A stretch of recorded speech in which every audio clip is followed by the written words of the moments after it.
كلهم ينحدرون من بلديات العاصمة الجزائرية. دايم ياسين صاحب 13 سنة من بلدية أولاد فايت.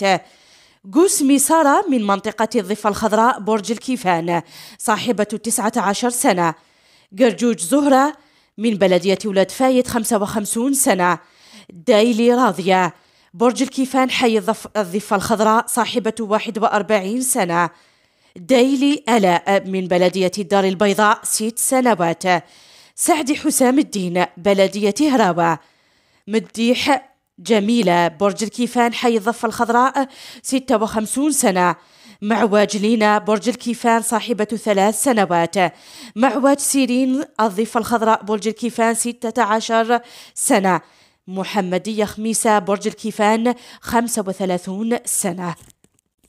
أما المصابين فحدث ولا حرج، 30 إصابة ما زالت متواجدة على مستوى مستشفى محمد بوضياف بولاية البويرة.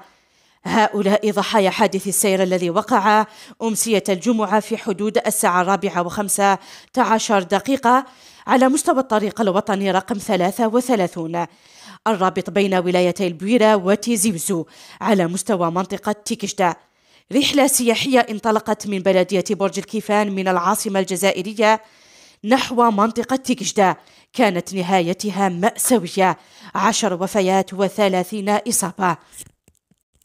الحادث نجم عن عطب في فرامل الحافلة التي كانت تقلهم، مما ولد سقوطها في منحدر يبلغ 200 متر.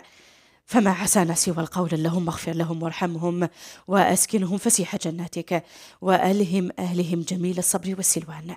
إن لله وإنا إليه راجعون.